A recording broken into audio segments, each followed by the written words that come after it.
में हम chapter number 3 continue कर रहे हैं। हमने बात कर ली बायोडाइवर्सिटी की डेफिनेशन की, इंट्रोडक्शन की, देन हमने थोड़ी सी बात की कि किन बेसिस के ऊपर, किन प्रिंसिपल्स के ऊपर हम क्लासीफाई करते हैं। नाउ लेट्स टॉक अबाउट कि क्लासीफाई जिन ग्रुप्स में करते हैं वो ग्रुप्स कौन से हैं। तो हमारे पास एक टर्म है जिसे हम कहते हैं टेक्सोनॉमिक हायरार्की। तो इस टेक्सोनॉमिक हायरार्की के ऊपर हम बात करने लगे हैं। देखें, जितने भी ऑर्गेनिजम्स हैं उन्हें हम क्लासीफाई करते हैं ग्रुप्स के अंदर। हर ग्रुप जो होता है उसके लिए एक वर्ड यूज़ किया जाता है, वो वर्ड है टेक्सॉन। ठीक है, फॉर एग्जांपल आपने कुछ ऑर्गेनिजम्स को पकड़ा और एक छोटे से डब्बे के अंदर डाल दिया, तो ये एक टेक्सॉन है। उसके बाद आप क्या करेंगे, इसी तरह के 2-3 डब्बे लेंगे और उसको एक बड़े डब्बे के अंदर डाल देंगे, तो ये बड़ा टेक्सॉन है। उसके बाद आप इससे बड़ा एक डब्बा लेंगे और इस तरह के 3-4 को मिलाकर इस बड़े डब्बे के अंदर डाल देंगे, तो ये भी एक टेक्सॉन है। तो क्लासिफिकेशन के अंदर हर लेवल जो है ना वो एक टेक्सॉन होता है। अब ये जो एक सीरीज़ बन रही है जिसमें आप छोटे से बड़े की तरफ जा रहे हैं, ठीक है, असेंडिंग ऑर्डर के अंदर, ये पूरी सीरीज़ जो होती है ये कहलाती है टेक्सोनॉमिक हायरार्की। तो यहाँ अगर आप देखें तो ये बेसिक यूनिट है। स्पीशीज़ जो होता है ये सबसे छोटा यूनिट होता है, बेसिक यूनिट होता है क्लासिफिकेशन के अंदर। तो ये एक टेक्सॉन है, ठीक है। उसके बाद जो इससे बड़ा यूनिट आता है वो कहलाता है जीनस, ये भी एक टेक्सॉन है। उसके बाद इससे बड़ा यूनिट जो आता है वो आता है फैमिली। उससे बाद उससे बड़ा यूनिट जो है ये ऑर्डर है, फिर क्लास है, फिर फाइलम है और फिर किंगडम है। इनमें से हर एक जो है ना ये एक टेक्सॉन है। सिंगुलर के लिए टेक्सॉन वर्ड यूज़ किया जाता है, सबको मिलाकर हम टेक्सा कहते हैं। और ये जो पूरी एक सीरीज़ बन रही है जिसमें आप छोटे से बड़े की तरफ जा रहे हैं, ये पूरी सीरीज़ जो है ये कहलाती है टेक्सोनॉमिक हायरार्की, ठीक है। तो जिन ग्रुप्स के अंदर क्लासीफाई किया जाता है उन्हें हम टेक्सोनॉमिक कैटेगरीज कहते हैं या फिर इन्हें टेक्सॉन का नाम देते हैं। इन्हें अरेंज इस तरह करते हैं कि ये असेंडिंग ऑर्डर में अरेंज हो जाए, छोटे से बड़े की तरफ। ये पूरी सीरीज़ जो है, ये पूरी जो सीढ़ी बन रही है ये कहलाती है टेक्सोनॉमिक हायरार्की। जितने भी ऑर्गेनिजम्स हैं उन्हें अब क्लासीफाई किया गया है 5 किंगडम के अंदर, लेकिन ये हमेशा से 5 नहीं थे। स्टार्ट ये 2 से हुआ था। डिफरेंट लोगों ने जो है वो अपने डिफरेंट थ्योरीज दी थी और उसके बाद फिर फाइनली एक्सेप्ट हुआ 5 किंगडम्स के ऊपर। तो किंगडम जो है ना वो हाईएस्ट टेक्सॉन है। सबसे छोटा टेक्सॉन जो है वो यहाँ पर हमें नज़र आ रहा है स्पीशीज़ है, और जो सबसे हाईएस्ट टेक्सॉन है इस हायरार्की के अंदर वो है किंगडम। उसके दरमियान में हमारे पास कुछ छोटे टेक्सा हैं। तो जो हमारे पास शख्स टेक्सोनॉमी को स्टडी करता है, टेक्सोनॉमी का वर्ड जो है ये क्लासिफिकेशन के लिए ही होता है। इस पूरी ब्रांच को हम जिसके अंदर क्लासिफिकेशन स्टडी करते हैं उसे टेक्सोनॉमी कहते हैं, और जो पर्सन है उसे हम टेक्सोनॉमिस्ट कहते हैं, ठीक है जी। Teacher will give the definition. हाँ भाई, ऑब्वियसली टीचर ही देगा डेफिनेशंस। ना यूनिट्स क्या है क्लासिफिकेशन के, तो मैंने आपको बताया कि ये कहानी स्टार्ट होती है स्पीशीज़ से। स्पीशीज़ को हम कहते हैं बेसिक यूनिट ऑफ क्लासिफिकेशन, ठीक है। जिस तरह पूरी की पूरी बॉडी की जो बुनियाद है वो सेल है, लिविंग ऑर्गेनिजम्स का जो बेसिस है वो सेल है। सारे के सारे सेल मिला देते हैं तो लिविंग ऑर्गेनिज्म बन जाते हैं, लेकिन डायरेक्टली नहीं बनते। बात स्टार्ट होती है सेल से और ख़त्म होती है ऑर्गेनिजम्स पे। लेकिन सेल मिलकर पहले बनाते हैं टिश्यू, ठीक है। यानी आप एक तरह के जो सेल हैं उन्हें मिलाकर एक साथ रख दें तो आप उसे टिश्यू का नाम देते हैं। फिर डिफरेंट तरह के टिश्यूज़ को मिलाकर आप एक साथ रख दें तो आप उसे ऑर्गन का नाम देते हैं। फिर डिफरेंट तरह के ऑर्गन्स को मिलाकर एक साथ रख दें तो आप उसे सिस्टम का नाम देते हैं। बिल्कुल इसी तरीके से यहाँ पर भी सबसे पहले बात स्टार्ट होती है स्पीशीज़ से।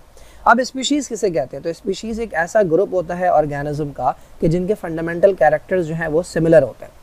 यानी एक ऐसा ग्रुप है ऑर्गेनिज्म का कि जो सिमिलर कैरेक्टर्स रखते हैं, ये पहला पॉइंट है। नंबर 2, जो आपस में इंटरब्रीड कर सकें और फर्टाइल ऑफस्प्रिंग पैदा कर सकें, यानी जो आपस में नेचुरली रिप्रोडक्शन कर सकें और उनके जो बच्चे पैदा हों वो फर्टाइल हों। ये दूसरा फीचर है जो कि स्पीशी के लिए ज़रूरी होता है।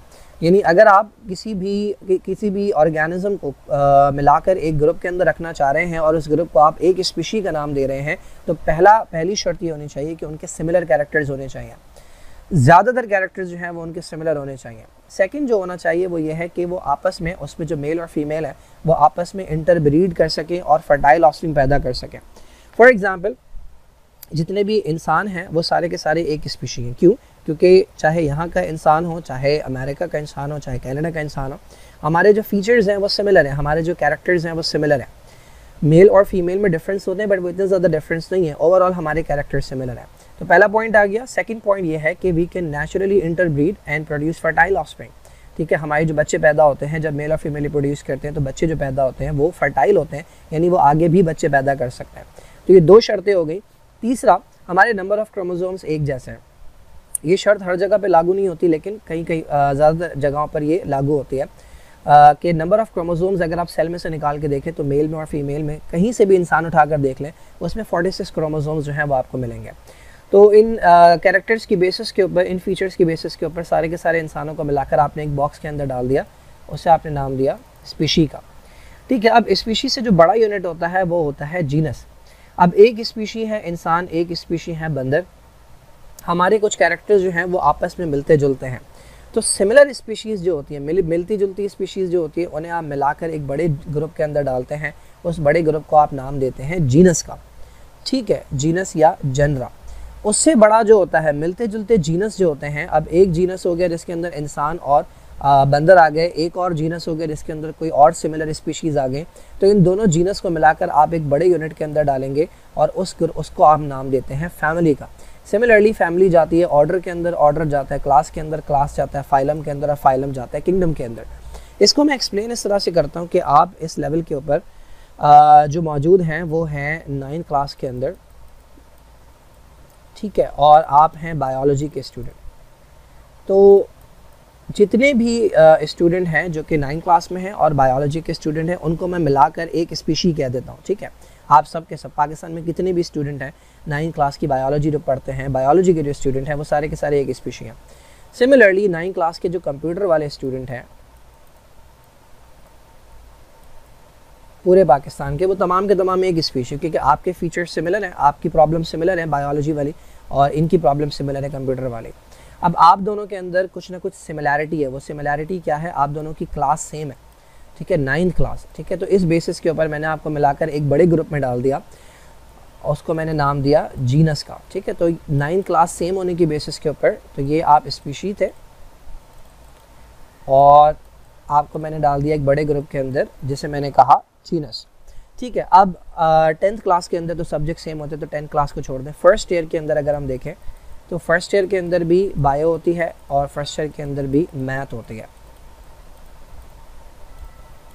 ठीक है, तो फर्स्ट ईयर बायो वाले सारे एक स्पीशी और फर्स्ट ईयर मैथ वाले सारे एक स्पीशी। इनके अंदर कॉमन क्या है, इनके अंदर फर्स्ट ईयर जो है ये कॉमन है, तो इनको भी मैंने बड़े ग्रुप के अंदर डाल दिया जिसको मैंने नाम दिया जीनस का। अब इस जीनस में और इस जीनस में एक सिमिलैरिटी है, वो सिमिलैरिटी क्या है कि ये दोनों स्टूडेंट है। ठीक है, तो इनके अंदर सिमिलैरिटी है, ये स्टूडेंट है, तो मैंने इन दोनों को मिलाकर एक बड़े ग्रुप के अंदर डाल दिया। अब इसको मैं नाम दूंगा फैमिली का। तो इस तरह से आप छोटे से बड़े की तरफ जाते हैं और ये पूरी की पूरी जो सीरीज़ है इसे हम टैक्सोनॉमिक हायरार्की का नाम देते हैं। तो यहाँ पर दो ऑर्गेनिज्म जो हैं उनकी पूरी की पूरी क्लासिफिकेशन की गई है, एक है ह्यूमन और एक है मटर। ठीक है, तो इंसानों में अगर आप देखें तो अगर आप नीचे से स्टार्ट करें तो ये तो हमारा नाम है होमो सेपियन, इसके ऊपर भी आएंगे कि ये नाम किस तरह से रखा जाता है। हमारा जो स्पीशी नेम है वो है सेपियन। ठीक है, स्पीशी नेम जो है हमारा वो है सेपियन। सेपियन जो है वो हम हैं। ठीक है, और इसी तरह से एक और स्पीशी जो है हमारे पास, तो ये जो सेपियन वाले इंसान हैं ये आज के इंसान है, जो मॉडर्न ह्यूमन है, जो अपीयरेंस हमारी है, हम जो हैं ये सेपियंस हैं। एंशिएंट इंसानों के बारे में, पुराने इंसानों के बारे में जो है वो ख्याल किया जाता है कि वो हमसे डिफरेंट थे, तो उनकी स्पीशी का नाम जो है, एक का नाम है हैबिलस, ठीक है, एक का नाम है इरेक्टस। ठीक है, तो ये जो है ये अलग स्पीशी कंसिडर की जाती है क्योंकि अकॉर्डिंग टू साइंस इनके कैरेक्टर्स जो हैं वो हमसे डिफरेंट थे। ठीक है, लेकिन इन सब को मिलाकर, इन तीनों को मिलाकर एक ही जीनस के अंदर, एक ही ग्रुप के अंदर डाला जा रहा है और उस ग्रुप का नाम है होमो। तो होमो सेपियन आज के इंसान है, होमो हैबिलस पुराने इंसान, होमो इरेक्टस भी एक तरह के पुराने इंसान थे। बिल्कुल इसी तरह मिलते जुलते जीनसेस जो होते हैं उनको मिलाकर रखा जाता है एक फैमिली के अंदर। तो मिलते जुलते जीनसेस को मिलाकर रखा जाता है फैमिली के अंदर। इस फैमिली का नाम मोनिनिडाई नहीं है, इसका नाम है होमिनिडाई। तो होमिनिडाई के अंदर 4 जीनस जो हैं वो आते हैं, ठीक है, जिनके कैरेक्टर्स आपस में मिलते जुलते हैं। उसके बाद फिर फैमिली से ऊपर जाते हैं हम ऑर्डर में, तो प्राइमेट्स ऑर्डर है जिसके अंदर मल्टीपल फैमिलीज आएंगी। उसके बाद प्राइमेट से ऊपर जाते हैं क्लास में मेलिया, ठीक है। उसके बाद ऊपर जाते हैं फाइलम के अंदर, फाइलम का नाम कॉर्डेटा है, और उसके बाद किंगडम है, किंगडम एनिमेलिया।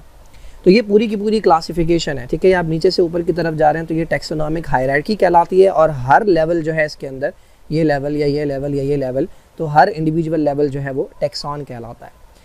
ना पी जो है मटर जो है, इसकी अगर आप क्लासिफिकेशन करें तो ये इसका साइंटिफिक नेम है पाइसम सेटिवम। अब सेटिवम जो है वो एक स्पीशी का नाम है, कोई और स्पीशी होगी।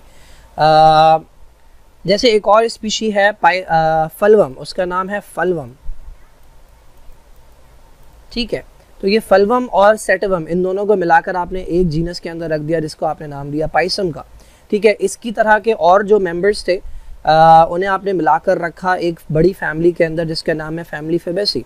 उससे ऊपर आप गए तो ये ऑर्डर है जिसका नाम है फेबेल्स। उससे ऊपर आप गए तो ये हमारे पास क्लास है जिसका नाम है मैग्नोलाइपोसाइड।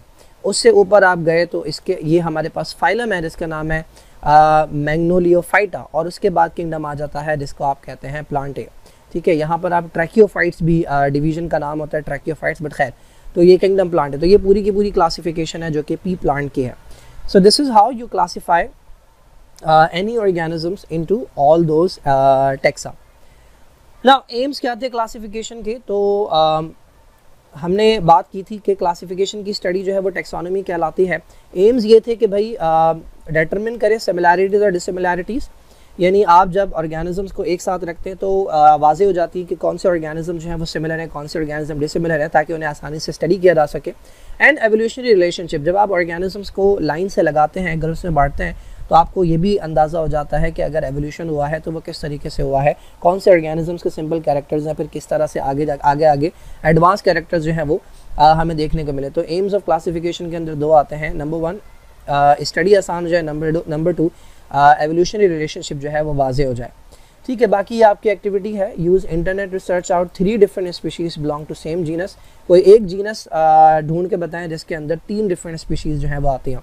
याद रखें कि किसी भी नाम के अंदर, किसी भी ऑर्गेनिज्म के नाम के अंदर जो पहला वर्ड होता है, जैसे कि यहाँ पर होमो है, वो उसके जीनस का नाम होता है, और जो दूसरा वर्ड होता है वो उसकी स्पीशी का नाम होता है। तो इसी जीनस को अगर आप सर्च करेंगे होमो को, तो इसके अंदर आपको डिफरेंट स्पीशी मिल जाएंगी। तो होमो के साथ सेपियन भी मिलेगा आपको, होमो के साथ हैबिलस भी मिलेगा, होमो के साथ इरेक्टस भी मिलेगा। तो ये आपने सर्च करना, ये आपकी एक्टिविटी है।